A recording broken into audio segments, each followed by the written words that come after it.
अखंडम सच्चिदानंदम अवांग मनस गोचरम आत्मानम अखिलाधारम आश्रये भीष्ट सिद्धये। তো আমরা সৃষ্টিক্রম দেখছিলাম এবং সেখানেই বড় বাক্যটি এলো যার অর্থ কি সেই বিষয়ে আমরা কিছু চর্চা করেছি। আর কিছুটা বাকি আছে। তো একটি মান্ডুক্য শ্রুতির কথা এসেছিল। আমি আবার একবার জাস্ট রিক্যাপ করে দিই এই এই লম্বা বাক্যের বঙ্গানুবাদটা করে দিচ্ছি। তদানীম, তখন, জাগ্রতকালে এই বিশ্ব ও বৈশ্বানর এদের এরা কি করেন, এরা বা তখন কি হচ্ছেন যে এই যে বিশ্ব আর বৈশ্বানর তারা দিক, বায়ু, সূর্য, বরুণ এবং অশ্বিনী কুমার যারা আছেন দুজন, তাদের দ্বারা নিয়ন্ত্রিত হয়ে ক্রমে ক্রমে শ্রোত্র, ত্বক মানে স্কিন, শ্রোত্র ইজ ইয়ার্স, চক্ষু চক্ষু, রসনা ও ঘ্রাণেন্দ্রিয়, এই পাঁচটি জ্ঞানেন্দ্রিয়ের দ্বারা আবার রেসপেক্টিভলি শব্দ, স্পর্শ, রূপ, রস ও গন্ধ এবং অগ্নি, ইন্দ্র, উপেন্দ্র, যম ও প্রজাপতির দ্বারা আবার রেসপেক্টিভলি নিয়ন্ত্রিত হয় কি বাক, পানি, পাদ বা চরণ, বায়ু এবং উপস্থ। এবং এদের সাহায্যে অর্থাৎ কর্মেন্দ্রিয়, এরা কি হচ্ছে বাক, পানি, পাদ, বায়ু এবং উপস্থ, এরা হচ্ছে কর্মেন্দ্রিয়। এদের সাহায্যে তারা কি করে কথা বলা, বচন, গ্রহণ কিছু দেয়া নেয়া, গমন যাওয়া আসা, বিসর্গ ত্যাগ এবং আনন্দ, এই কর্মগুলো করে থাকে। তারপরে চন্দ্র, চতুর্মুখ, শঙ্কর ও অচ্যুত, এদের দ্বারা কি হয়, এদের দ্বারা মন, বুদ্ধি, অহংকার এবং চিত্ত নামক যে অন্তঃকরণ, তাদের দ্বারা আবার যথাক্রমে সংশয়, নিশ্চয়, অহংকার ও চৈত্য বা সুখ দুঃখের যে অনুভব, এ সকল যে স্থূল বিষয় এগুলোকে অনুভব করে। এবং কারা করছে, তো যে দুজনের কথা আমরা প্রথমে বললাম, বিশ্ব ও বৈশ্বানর। এবং বিশ্ব আর বৈশ্বানরের মধ্যে পার্থক্যটুকু কি হচ্ছে, বিশ্ব হচ্ছে at the level of the individual, Baishwanar is at the level of the collective, এইটুকু। এবং তারপরে একটি শ্রুতি বাক্যের কথা বলা হচ্ছে, জাগরিত স্থান ও বহিষ্প্রজ্ঞ। তো কি হয়, জাগ্রত অবস্থায় বহির্বিষয়ের, আউটার যে স্টিমুলাস হয় তার অনুভব বা তার জ্ঞান হয়। তো বলবার বক্তব্য কি, জাগ্রত কালেও পঞ্চ জ্ঞানেন্দ্রিয়, পঞ্চ কর্মেন্দ্রিয় ও অন্তঃকরণ চারটি স্বাধীনভাবে নিজের নিজের কাজ করতে পারে না। এবং মান্ডুক্য শ্রুতিতে আমরা দেখেছি, বা মান্ডুক্য উপনিষদে মান্ডুক্য শ্রুতি, তো সেখানে কি বলা হচ্ছে, জাগ্রত অবস্থাকে বৈশ্বানরের স্থান বা উপাধি, বাহ্য বিষয়ের প্রকাশক ইত্যাদিও বলা হয়েছে। তো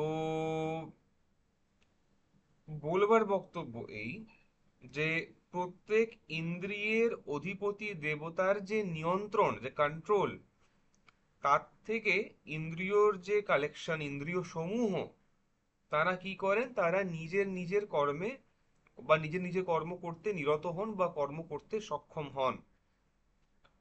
এবং কোন ইন্দ্রিয়ের কোন দেবতা ও তাদের কি কাজ তা এখানে বলা আছে, আমি জাস্ট সামারাইজ করে দিচ্ছি। ইন্দ্রিয়, একবার করে আমি ইন্দ্রিয়গুলো বলছি। শ্রোত্র, তার দিক হচ্ছে বা তার দেবতা হচ্ছে দিক, কর্ম হচ্ছে শ্রবণ বা শোনা। ত্বক, তার দেবতা হচ্ছেন বায়ু। স্পর্শ, তার কর্ম বা তার বিষয়, বা বলা উচিত কর্মই স্পর্শন। তারপরে চক্ষু, তার দেবতা হচ্ছেন আদিত্য, কর্ম হচ্ছে দর্শন।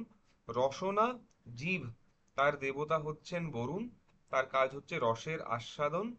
নাসিকা বা নাক, তার দেবতা হচ্ছেন অশ্বিনী কুমার দ্বয় বা অশ্বী দ্বয়া বলা হয়। তার কাজ কি হচ্ছে ঘ্রাণ বা গন্ধ শোকা। এবার কর্মেন্দ্রিয়গুলো কি আছে, বাক, বাকের দেবতা হচ্ছেন অগ্নি এবং তার কাজ কি হচ্ছে কথা বলা। পাণি, ইন্দ্রিয়, তার কাজ কি হচ্ছে আদান। চরণের কাজ হচ্ছে পানির ওই দেবতা হচ্ছেন ইন্দ্র, তার কাজ হচ্ছে দেয়া নেয়া। পাদ বা চরণ, তার তার তার দেবতা হচ্ছেন উপেন্দ্র, তার কাজ হচ্ছে গমন, যাওয়া আসা। পায়ু, পায়ুর দেবতা হচ্ছেন যম, তার কাজ হচ্ছে ত্যাগ করা। উপস্থর দেবতা হচ্ছেন প্রজাপতি, তার কাজ হচ্ছে আনন্দ করা। অন্তঃকরণ, মন, মনের যে দেবতা হচ্ছেন চন্দ্র, এবার মনের কাজ কি সংকল্প বিকল্পাত্মকম মনঃ বলা হয়। এইটা করব কি করব না এরকম যে সংকল্প বিকল্প হচ্ছে, একে বলা হচ্ছে মন। সংকল্প বলতে এটা করব, আচ্ছা না না না ওইটা করলেও তো ভালো হয়, দিস ইজ বিকল্প। তারপরে বুদ্ধি, এটাই করব। তো বুদ্ধির দেবতা হচ্ছেন চতুর্মুখ বিরাট এবং তার কাজ কি হচ্ছে নিশ্চয়, এটাই করব। অহংকার, অহংকারের দেবতা হচ্ছেন শঙ্কর, শঙ্করের কাজ হচ্ছে আমি আমি এই রূপ, মানে শঙ্করের না, মানে অহংকারের কাজ হচ্ছে এই আমি আমি বোধটা করাতে থাকা। আর চিত্ত, চিত্তের দেবতা হচ্ছে অচ্যুত, বিষ্ণু বা কৃষ্ণ বলতে পারো। তার কাজ কি হচ্ছে সুখ দুঃখের অনুভব করা বা অনুসন্ধান, কোনো জিনিস নিয়ে ইনভেস্টিগেট করা। তো বলবার বক্তব্যই, অনুভব হয় জ্ঞানেন্দ্রিয় দিয়ে, কর্মেন্দ্রিয় দিয়ে কাজ হয়।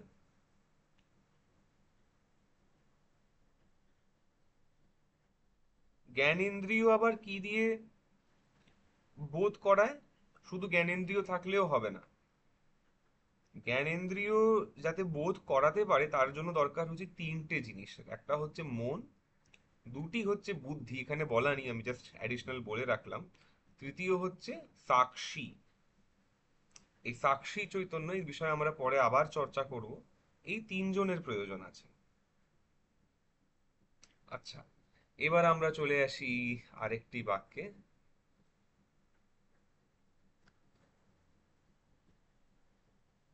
আমি দুটি বাক্য একসঙ্গে নেব।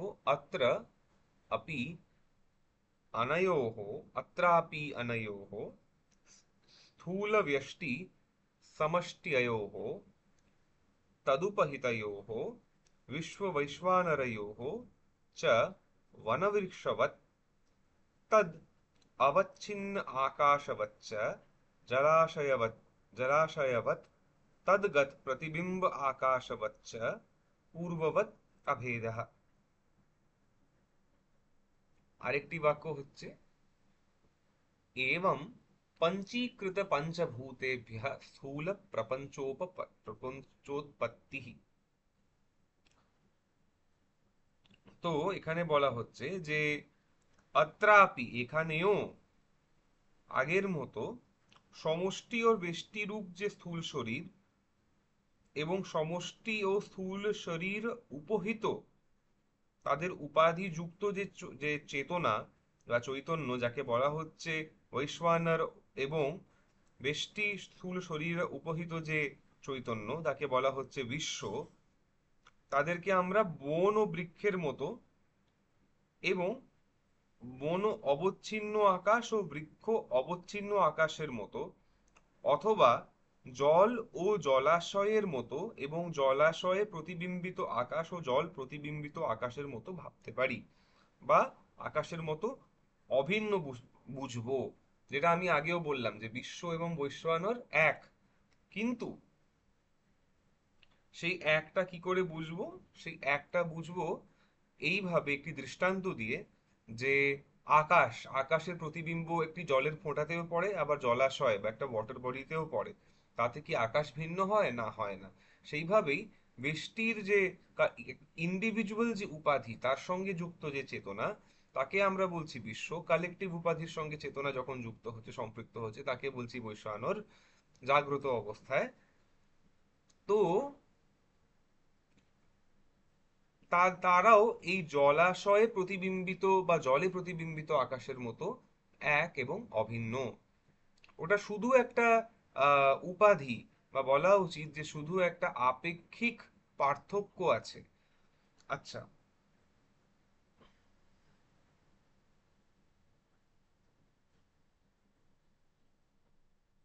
এখানে কিছু জিনিস এবার আমাদের একটু রিভাইজ করে নেওয়ার প্রয়োজন আছে।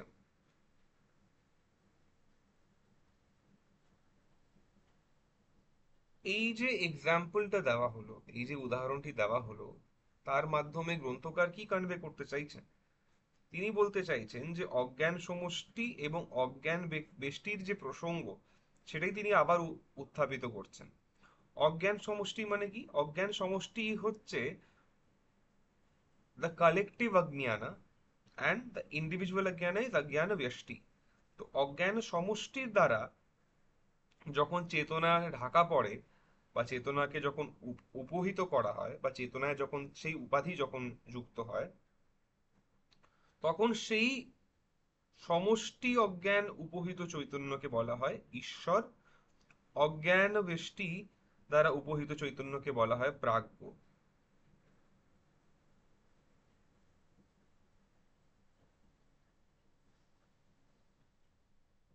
আরেকটা কথা, সূক্ষ্ম শরীরের একটি সমষ্টি আছে, আবার সূক্ষ্ম শরীরেরও একটি ব্যষ্টি আছে। এদের মধ্যে সূক্ষ্ম শরীরের যে সমষ্টি বা কালেকটিভ, মানে মন, বুদ্ধি, অহংকার, চিত্ত, কর্মেন্দ্রিয়, জ্ঞানেন্দ্রিয়, these are also upadhis. If you just look at a single entity uh, with one unit each of these things, তখন তাকে বলা হচ্ছে তাকে বলা হচ্ছে আহ তেজাসা। যখন এরকম বহু মন, বহু অহংকার, বহু চিত্ত, বহু ইন্দ্রিয় সব এক জায়গায় হচ্ছেন, তখন চেতনাকে যখন তার সঙ্গে যুক্ত করা হয়, তখন সেই চেতনাকে বলা হচ্ছে হিরণ্য গর্ভা। যার জন্য হিরণ্যগর্ভকে আবার একটি নাম বেদান্তে বলা হয় কালেকটিভ মাইন্ড। তো যখন এই যে যখন আমরা বলি না যে একটি প্রার্থনা হচ্ছে অবতার হোক, অবতার হোক, অবতার হওয়া খুব ভালো, তখন বুঝতে হবে যে সেটা কালেকটিভ মাইন্ডের প্রার্থনা। তখন বলা হচ্ছে যে এত লোকের পুরো সারা পৃথিবী তখন হাহাকার করছে, এবং তখন গিয়ে ভগবান অবতার গ্রহণ করছেন। তো সেটা হিরণ্যগর্ভের স্টেট থেকে, সেখানে সমষ্টি মন থেকে একটি প্রার্থনা উঠলো অবতারের জন্য। যাই হোক, তো সদানন্দ যোগীন্দ্র, যিনি গ্রন্থকার, তিনি যে এই যে দৃষ্টান্তটি যে দিলেন, তা দিয়ে আমরা কি বুঝছি? যে স্থূল শরীর সমষ্টি ও সূক্ষ্ম শরীর সমষ্টি, এর মধ্যে কোনো পার্থক্য নেই।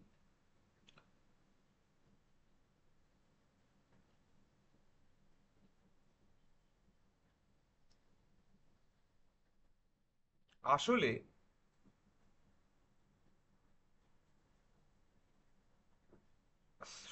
সূক্ষ্ম শরীর মানে, এটাকে আরো একটু ক্লিয়ার করি যে সূক্ষ্ম শরীর এবং স্থূল শরীর যারা, তারাই সমষ্টি এবং ব্যষ্টি রূপে দুই ভাগে ভাগ হন, এবং মানে দুই ভাবে তাদেরকে ক্যাটাগরাইজ করা যায়, দুজনকেই। এবং এরাই আবার একই যে চৈতন্য, তার উপাধি হয়ে তিনটি অবস্থা ও তিনটি নাম রূপে প্রতিভাত হয় বা আপিয়ার করে। তো অজ্ঞান সমষ্টির দ্বারা উপহিত চৈতন্যের নাম ঈশ্বর, এটা আমরা বারে বারে দেখেছি। ঈশ্বর চৈতন্যের এই যে অজ্ঞান সমষ্টি রূপ উপাধি, তার নাম তার আহ সেটাকে বলা হয় সুষুপ্তি। অজ্ঞান বেষ্টি উপহিত চৈতন্যের নাম হচ্ছে প্রাজ্ঞ, এবং এর উপাধিভূত যে অজ্ঞান বেষ্টি জীব,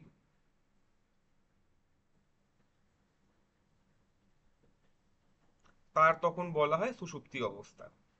এবং সূক্ষ্ম শরীর সমষ্টি উপহিত চৈতন্যের নাম সূত্রাত্মা, এবং আহ, আহ, তার উপাধিভূত সূক্ষ্ম শরীরের সমষ্টি ঈশ্বরের, এটা স্বপ্ন অবস্থা বলা হয়। ঠিক সেইভাবে আমরা আহ হিরণ্যগর্ভ আমরা আহ, আহ,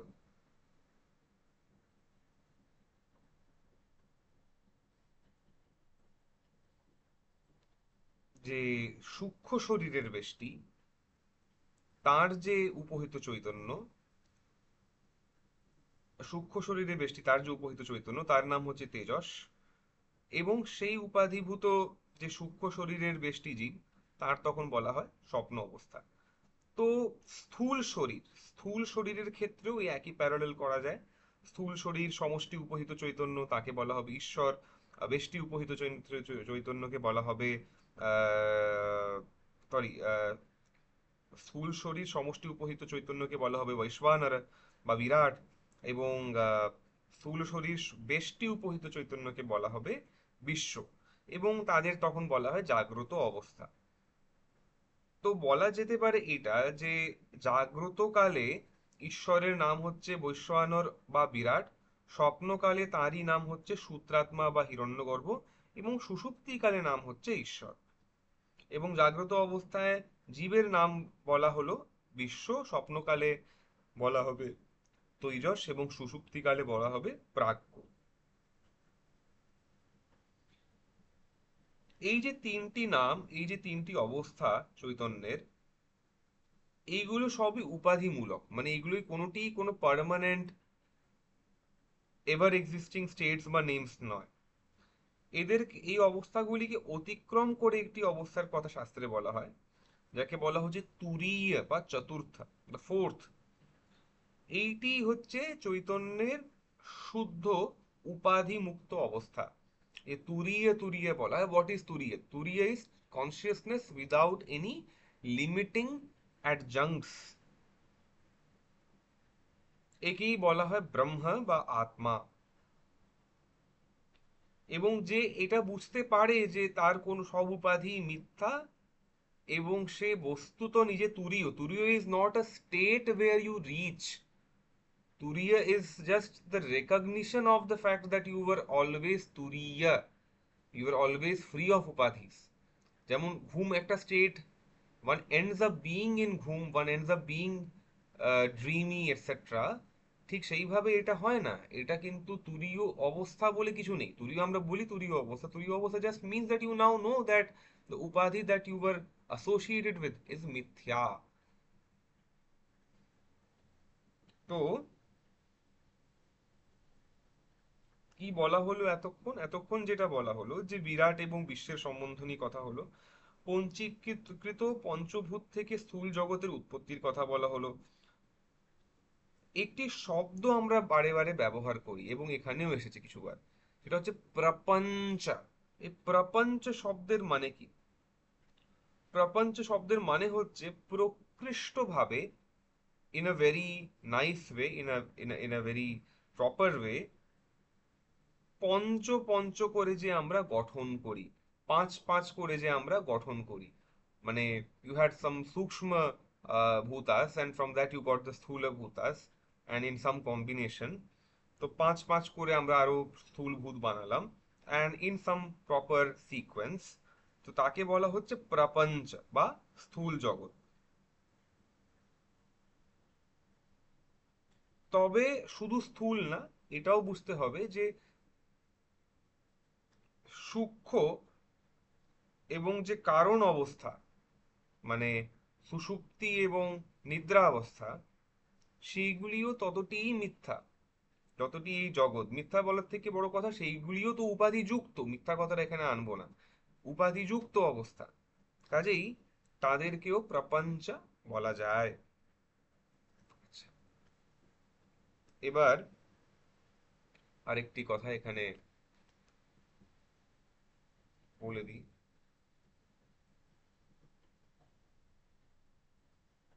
মহাপ্রপঞ্চ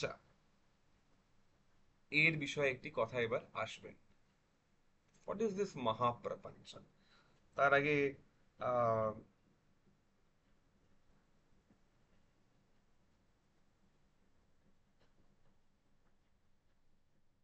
এইটা বলে দিই বাংলায়, তারপরে বলছি যে এই যে টোটালিটি, এই যে কালেকশন অফ স্থূল সূক্ষ্ম অ্যান্ড কারণ প্রপঞ্চ, দিস ইজ কল্ড অ্যাজ মহান প্রপঞ্চ। এবার এখান থেকে শুরু করছি। এতেষাম স্থূল সূক্ষ্ম কারণ প্রপঞ্চানামপি সমষ্টিরেকো মহান প্রপঞ্চো ভবতি यथा अवान्तर वनानां समष्टिः एकं महत् वनं भवति, यथा वा अवान्तर जलाशयानां समष्टिः एकः महान् जलाशयः। एतत् उपहितम्, আমি এর পরেরটাও যুক্ত করে বলছি, एतत् उपहितं वैश्वानरादि ईश्वरपर्यन्तं चैतन्यम् अपि अवान्तर वन अवच्छिन्न आकाशवत् अवान्तर जलाशयगत प्रतिबिंब आकाशवच्च एकमेवं एकमेव। তো কি বলা হচ্ছে যে এই যে সকল স্থূল সূক্ষ্ম কারণ জগতের যে সমষ্টি, এটিকেই বলা হচ্ছে মহাপ্রপঞ্চ। যেমন ছোট ছোট বনসমূহের বা ছোট ছোট বনের কালেকশন কে যদি আমি এক জায়গায় করি, small small forests, and I'm collecting them and I can call them as a mahavana, বা ছোট ছোট জলাশয়ের সমষ্টিকে বলা যায় একটা বৃহৎ জলাশয়। তো এই স্থূল সূক্ষ্ম কারণ উপহিত যে বৈশ্বানর যে বৈশ্বানর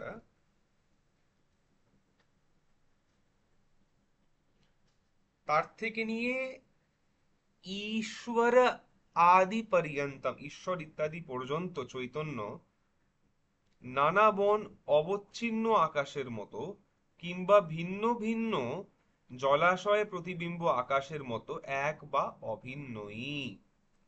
তো বলবার বক্তব্য কি যে ওই ওই উপাধির এক্সাম্পলটাকে আবার এখানে একটু এক্সটেন্ড করে দিচ্ছেন, যে তুমি যদি অনেক ছোট ছোট বনের কালেকশনকে একটা মহাবন বলো, এবং মহাবনের সঙ্গে উপাধি যুক্ত একটি আকাশ বলো, বা ছোট ছোট বন দিয়ে, মানে there is an akasha space as constricted by a individual vana or similar small individual vanas, or space as constricted by uh, by a collection of vanas। তুমি দুই ভাবে দেখলে দুই রকম পিকচার পাচ্ছ, একটা হচ্ছে many individual spaces or one big space which is constricted by a big akasha, by a big vana। এবং সেই সেই একই দৃষ্টান্ত জলাশয়ের ক্ষেত্রেও দেওয়া যায়।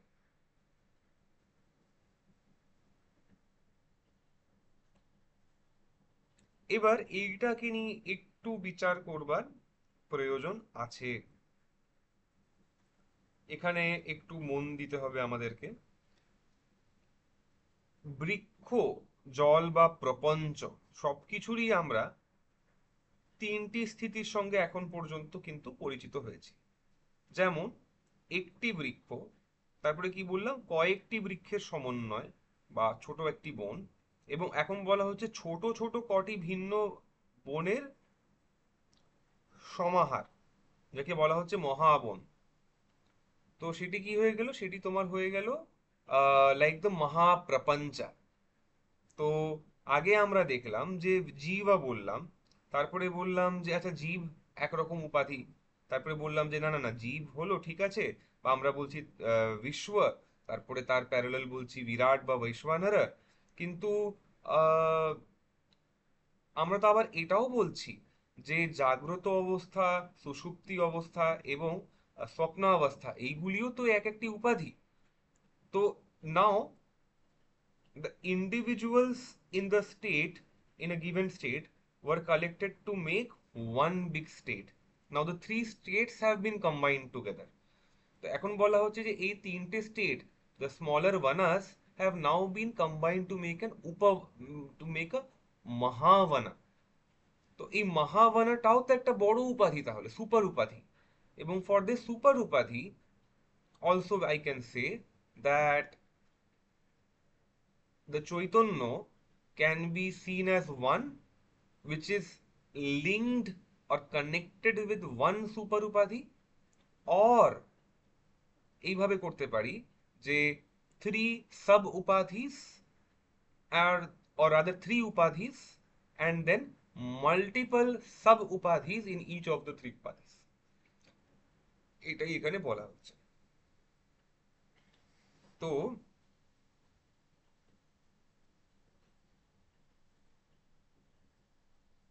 কি বলা হলো, যে এইভাবে, হ্যাঁ আগে তো আমরা বনের কথা বললাম, একটি বৃক্ষ, কিছু কিছু বা অনেক গাছের একটি সমন্বয় বা সমাহার, তাকে বলা হলো ছোট বন।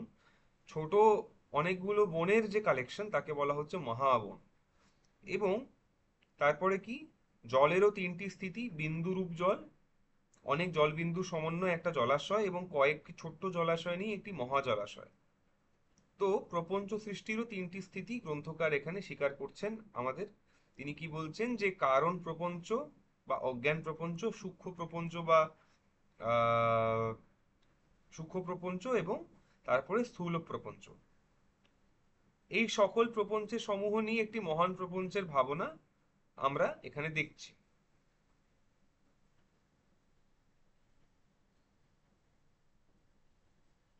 এবং based on our discussion just a minute back, আমরা এটাও বুঝলাম যে ultimately all of these are উপাধিজ, রাইট? জাগ্রত, স্বপ্ন, সুষুপ্তি। এবং যতভাবেই তুমি ক্যাটাগরাইজ করো প্রপঞ্চকে, অ্যাজ আ মহাপ্রপঞ্চ, অ্যাজ থ্রি স্টেট প্রপঞ্চ, and then individuals in or the individual level divisions of those state prapanchas, যেইভাবেই তুমি ডিভাইড করতে চাও, তুমি সেখানে দেখবে যে একটাই জিনিস পাচ্ছ, যে এই সকল প্রপঞ্চে উপহিত চৈতন্যটি একটি। তাহলে কি হলো, বিশ্ব, তৈজস, প্রাজ্ঞ এবং বৈশ্বানর, সূত্রাত্মা এবং ঈশ্বর, এদের মধ্যে আসলে কোনো ভেদই থাকে না। তো প্রশ্ন হবে যে যদি এদের মধ্যে কোনো ভেদ না থাকে তাহলে এই বিভাজন কেন? তার উত্তর আমরা এইভাবে দিতে পারি, যে এদের মধ্যে যদি কোনো,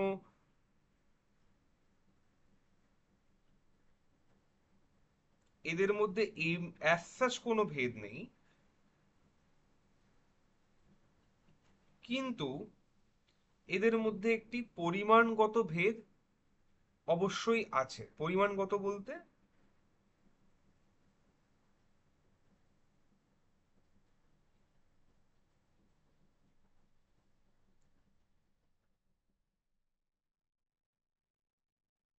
হ্যালো। হ্যাঁ হ্যাঁ, আওয়াজ পাচ্ছ? হ্যাঁ, হ্যাঁ, হ্যাঁ। হঠাৎ চুপ হয়ে গেলে না তাই না না না না, হঠাৎ ভাবলাম কারণ হঠাৎ না, নেটওয়ার্ক। হঠাৎ বলিনি। আমি জাস্ট ভাবছিলাম for lack of a better English word, যে এই পরিমাণগতটাকে আমি কি করে তোমাকে বোঝাই। তো সেই জন্য আমি পরিমাণ একটু কত? বুঝি। বেশ না, বুঝছি। হ্যাঁ মানে পরিমাণগত বলতে যে তুমি এটাকে এইভাবে দেখতে পারো, যে the difference between the collective and the individual, এই রকমের একটি ভেদ তুমি বলতেই পারো। এই ভেদটিও মিথ্যা দিনের শেষে, এটাও কোনো ভেদ নয়।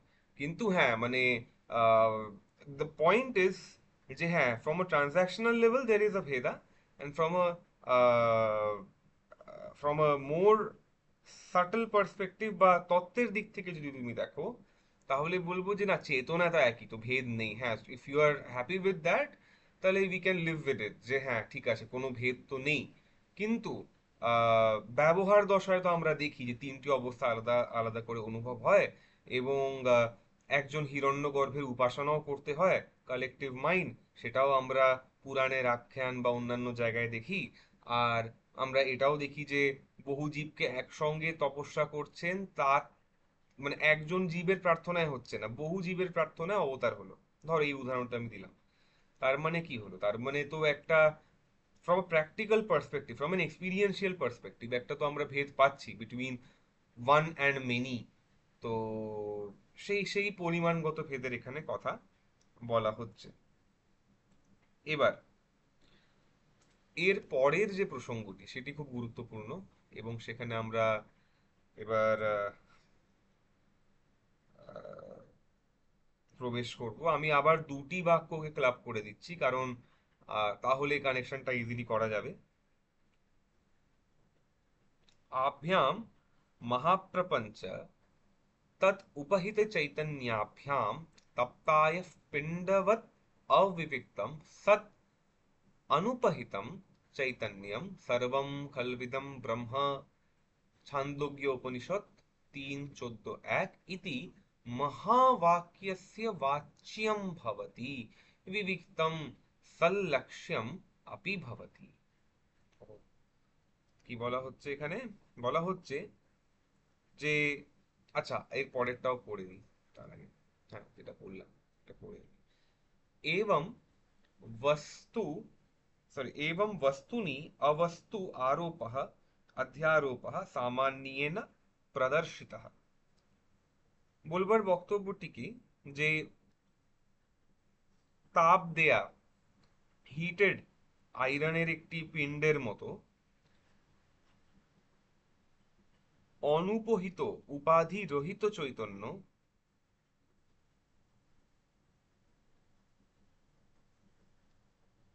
এই যে বিশ্বজগৎ এবং তার উপাধিযুক্ত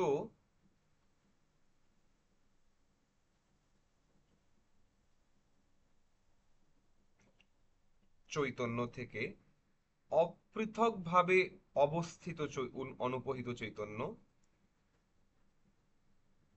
এরা কি হচ্ছেন? এরা ছান্দোগ্য শ্রুতির মতে কি সর্বম খলবিদম ব্রহ্মা। আমি এটাকে আবার ব্যাখ্যা করব। হোয়াট ইজ সর্বম খলবিদম ব্রহ্মা? নিশ্চিতি খলু সর্বম, all of this, sarvam idam, all of this is brahma. What all of this? All of this that is seen is brahman.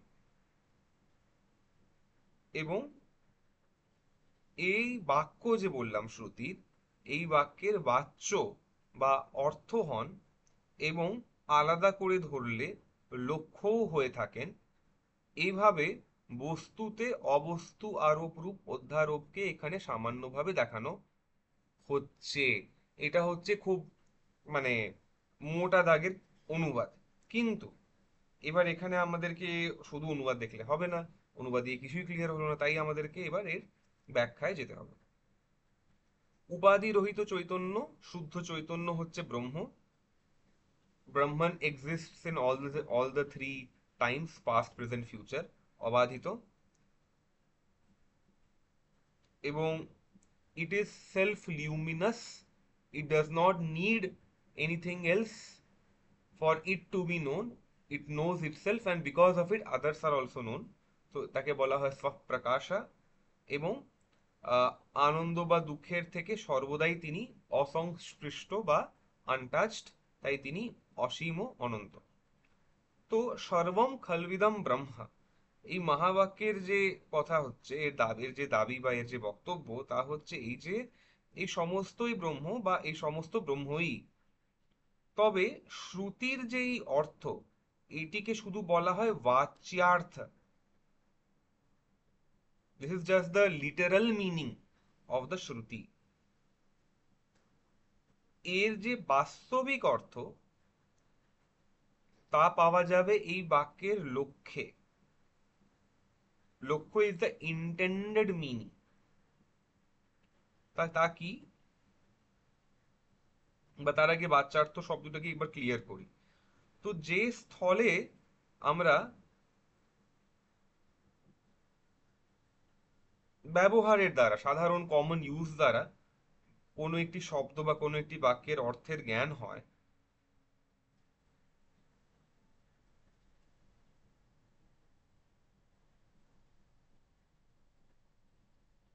তাকে সেই শব্দ বা বাক্যের বাচ্যার্থ বলা হয়।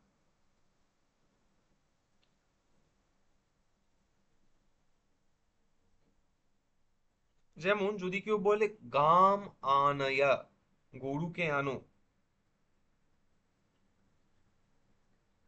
তার প্রতি আমি নির্দেশ কি দিচ্ছি? যে তুমি গরুটিকে ধরে আনো। তারপরে আমরা এটাও বলতে পারি যে গরুকে নিয়ে যাও, গরুকে নিয়ে এসো, ইত্যাদি ইত্যাদি। বা ঘোড়াকে নিয়ে এসো।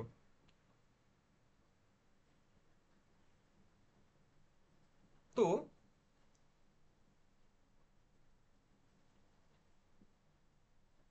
যে মানুষটি এজ এ থার্ড পার্সন এটিকে অবজার্ভ করছে, এই পুরো ফেনোমেনাটাকে, সে কি দেখছে বা সে কি বুঝছে? যে গরু আনো বাক্যে গরুকে আনাতে ও গরু নিয়ে যাওয়া বাক্যে গরুকে নিয়ে যাওয়াতে শক্তি জ্ঞান হয়েছিল। শক্তি জ্ঞান বলতে এখানে, আমি এটা একটা ন্যায়ের টার্ম, বাট এর বক্তব্যই যে the the words or the phrase or the sentence used got directed to a certain object which was the literal meaning of those words. গরু, তো গরুতেই লক্ষণটি গেল, মানে বা ধরো লক্ষণ তো গরু, গরুতেই মানে ইফ আই সেড গাম আনাইয়া, তো সেই ব্যক্তিটি গরুকেই আনলো, হাতিকে আনলো না। তো সেই এই জিনিসটিকে দেখলো।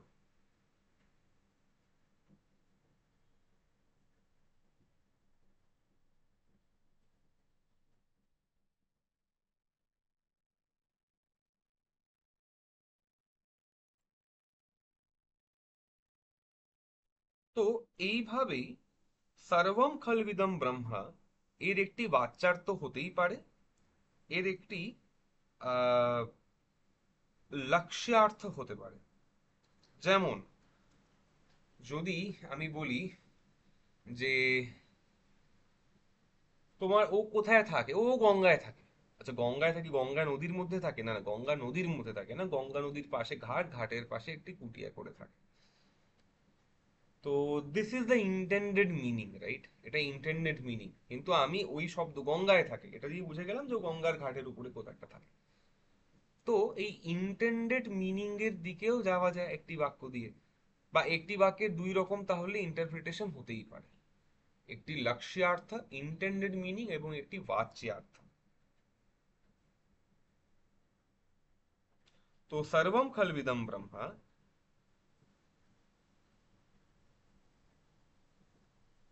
এখানে যদি আমরা লক্ষ্য, যদি বাচ্যার্থ ধরি, তাহলে কি সমস্যা আসবে? সর্বম, all that is being seen now is Brahman. কিন্তু প্রবলেম কি, যে all that is being seen now is prapancha, it is jada, it is non-sentient, not consciousness, not Chaitanya. এবং ব্রহ্ম কি হচ্ছে চৈতন্য স্বরূপ। আচ্ছা, all that is seen is not akhanda also, not something which is undestroyable in time or space or something like that, এবং also limited in space time, rather বলা উচিত ব্রহ্মের ক্ষেত্রে সেটাও নেই। তাহলে how can you say that all that this is being seen is Brahman? তাহলে তো তোমার লক্ষ্যার্থ বাচ্যার্থ দিয়ে কাজ হলো না। তো এখানে তুমি অভিধা বৃত্তি ইউজ করতে পারবে না। হোয়াট ইজ অভিধা বৃত্তি, হোয়াট ইজ অভিধানা? অভিধানা হচ্ছে ডিকশনারি। এখানে তুমি যদি শুধু ডিকশনারি মিনিং নিয়ে নাও শব্দগুলোর, তা দিয়ে তুমি ইন্টেন্ডেড মিনিং বা তা দিয়ে তুমি এই বাক্যের পারপোর্টটা বুঝতে পারবে না। তাহলে কি করতে হবে? তাহলে এই স্থলে যেটা করতে হবে যে, যেই পোর্শনটি প্রবলেম্যাটিক বা বিরুদ্ধ অংশ, তাকে ত্যাগ করে যেই পোর্শনটাতে আহ দিয়ে একটা সেন্সিবল কোহেরেন্ট স্টেটমেন্ট পাবো, অবিরুদ্ধ অংশ, সেটিতে পদের প্রবৃত্তি করাতে হবে, বা পদ পদ নিজেই প্রবৃত্ত হবে। তো সেই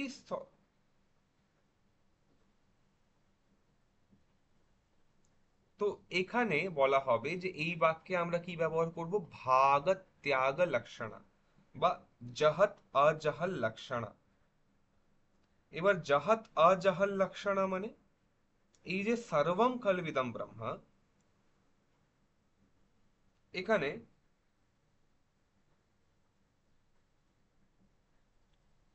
সর্ব শব্দের দ্বারা কি জানা হচ্ছিল? অজ্ঞান উপহিত চৈতন্য, উইচ ইজ প্রপঞ্চ। তার থেকে উপাধিটা বাদ দিয়ে দাও, হোয়াট রিমেন্স? Only consciousness. এবং ব্রহ্ম শব্দের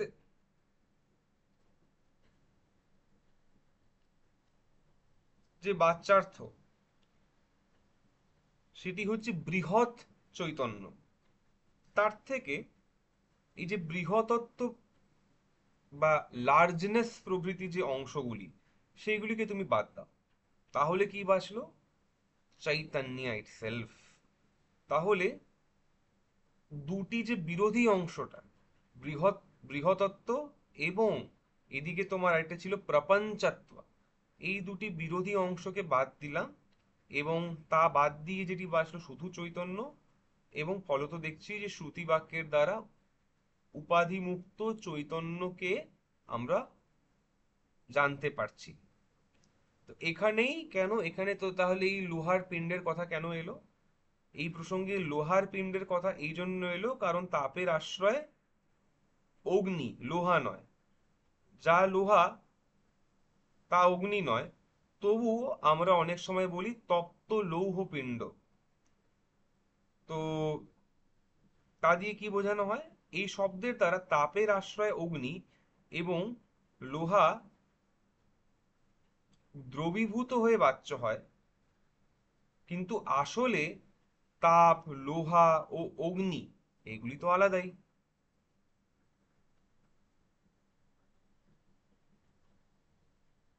তো যখন বলা হচ্ছে তপ্ত লৌহপিণ্ড, এটা দিয়ে একটা কনফিউশন ক্রিয়েট হতে পারতো। কনফিউশনটা কি ক্রিয়েট হতে পারতো? তাপ comes from Agni, then is Agni equal to তাপ ইকুয়াল টু লৌহপিণ্ড, এই বাক্য এটা কি আমরা ভাববো? না না না না না, সেটা ভাববো না। কারণ অগ্নি, তাপের আশ্রয় হচ্ছে অগ্নি বা লোহা নয় বলা উচিত। তাহলে ওই যুক্তিতে, এবং আমরা যখন বলছি তপ্ত লৌহপিণ্ড, it is a colloquial use, it is a colloquial use, যে হ্যাঁ ঠিক আছে আমরা এইভাবে বলছি, বা এটা একটা কমন ল্যাঙ্গুয়েজে আমরা এইভাবে বলছি যে ঠিক আছে তুমি আহ তপ্ত লৌহপিণ্ড, গরম লোহা। এবার গরম লোহা ডাজ নট মিন দ্যাট লোহা ইজ ইকুয়াল টু অগ্নি। এখানে তাও আমাদেরকে ওই ভাগত্যাগ লক্ষণাটা করতে হবে, এবং কি বুঝতে হবে যে ভাগত্যাগ না করলে হয়, কিন্তু কি বুঝতে হবে যে আহ লোহা আলাদা জিনিস, অগ্নি আলাদা জিনিস। প্রথম, আর তাপ কার গুণ? তাপ অগ্নির গুণ, লোহার নিজের গুণ নয়। এবং লোহা, অগ্নি এবং তাপ তিনটি আলাদা। তাহলে এই দৃষ্টান্তটা দেওয়া হলো কি বোঝানোর জন্য? যে হ্যাঁ, সর্বম খলবিদম ব্রহ্মা, এই যে বাক্য সর্বম খলবিদম ব্রহ্মা, এখানে সর্বম কুড লিড, সর্বম and Brahma are very different things. এদের মধ্যে কোন অংশটিকে গ্রহণ করলে শুধু চৈতন্যই বাঁচে, এবং কি সেটা করবার পদ্ধতি, সেটি হচ্ছে জাহাত আজাহাল লক্ষণা। এর বিষয়ে আমরা আরো কিছু চর্চা খুব ডিটেলে আগামী ক্লাসে করব। এবং সেই চর্চাটি করে, কারণ মানে এটা আরেকবার আসবে যখন মহাবাক্যের কথা আসবে, কিন্তু তার আগেও আমি কিছুটা জাহাদ আজাহাল লক্ষণাকে পরিষ্কার করব। তো আপাতত এখানেই বিরতি নেব। হুম। আহ, হ্যাঁ, এক সেকেন্ড, তার আগে হুম। একটি জিনিস একবার বলে দিই।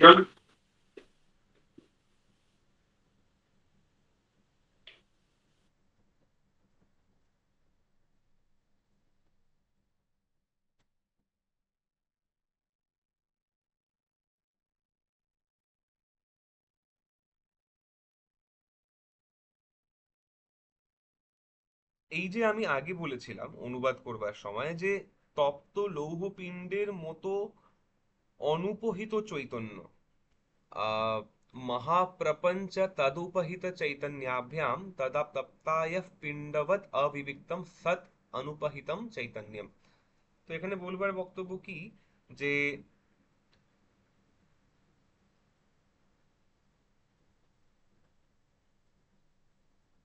মহাজগৎ একরকম সত্তা, আরেকটি সত্তা হচ্ছে ব্রহ্ম। এবং এই যে জগৎ, জগৎ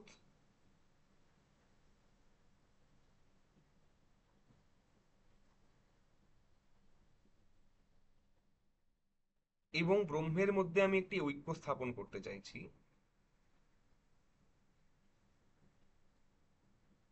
জগৎ ও ব্রহ্মের মধ্যে যখন ঐক্য স্থাপন করতে চাইছি, তখন জগৎ সীমিত সত্তা, উপাধির উপাধির তার মধ্যে কিছু আছে, দৃশ্যত্ব ইত্যাদির।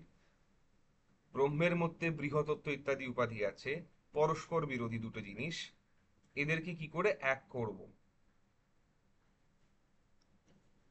এগুলো বলবো যে সর্বম খলবিদম ব্রহ্ম। তো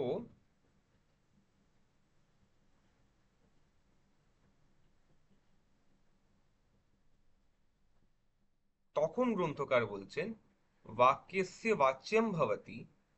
তো মহাপ্রপঞ্চ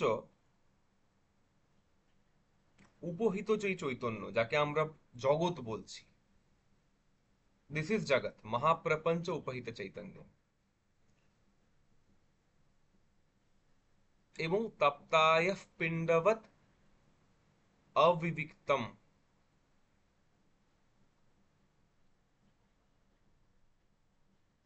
তপ্তায় পিণ্ডবৎ অবিবিক্তম সৎ অনুপহিতম চৈতন্যম। এবং সেই যে লোহা, যেটি বেসিক্যালি তাপের আশ্রয় নয়, তারই মতো অনুপহিত যে চৈতন্য ব্রহ্ম, এদের মধ্যে একটি পার্থক্য করবার এখানে কথা বলা হচ্ছে। তো পার্থক্য করার কথা বলা হচ্ছে, আবার বলা হচ্ছে যে এই যে দুটি জিনিস, ব্রহ্ম এবং ব্রহ্ম এবং জগৎ, এরা এই মহাবাক্যের সর্বম খলবিদম ব্রহ্মা, এই মহাবাক্যের বাচ্য হতে পারে। You can take the literal meaning, but the literal meaning is not a great thing to do. তাই কোনটা করলে সুবিধা হবে সেটাও গ্রন্থকার ধরাচ্ছেন। লক্ষ্যম अपि भवति, Lakshyartha, take them as a Lakshyartha, take their intended meaning. Sarvam is Jagat, Brahma is okay, fine, but find the intended meaning for Brahma and Jagat respectively. That is Chaitanya. এর কথা এখানে বলা হয়। এবার যাই হোক, তো এই বিষয়ে আমরা এই এই যে জাহাত আজাহাল লাক্ষানা আরো কিছু দৃষ্টান্ত সহ এটাকে একটু আরো ডিটেলে বুঝবো। এবং সেটা করবার পরে আমরা আহ, আর কি আহ, অন্য প্রসঙ্গে প্রবেশ করব। তো হ্যাঁ, মানে আমি এই পোর্শনটার জন্য বলবো যে যখন আমরা চর্চা করব আগামী ক্লাসেও, তখন আমরা একটি ছোট্ট অংশ দেখব। বিদ্যারণ্য মুনির একটি গ্রন্থ আছে পঞ্চদশী, পঞ্চদশীর কিছু শ্লোক আমরা সেখানে দেখব। আহ সেই প্রকরণটিকে বলা হয় মহাবাক্য বিবেক প্রকরণম। পঞ্চদশীতে মহাবাক্য বিবেক প্রকরণম, আমরা তার কথা অল্প বলবো, বলে আমরা আবার কন্টিনিউ করব উইথ আদার টপিকস। তো যাই হোক, এখানেই আপাতত বিরতি করছি। অখণ্ডম সচ্চিদানন্দম অবাং মনস গোচরম আত্মানম অখিলাধারম আশ্রয়ে ভীষ্ট সিদ্ধয়ে। শ্রী গুরুভ্যো নমঃ।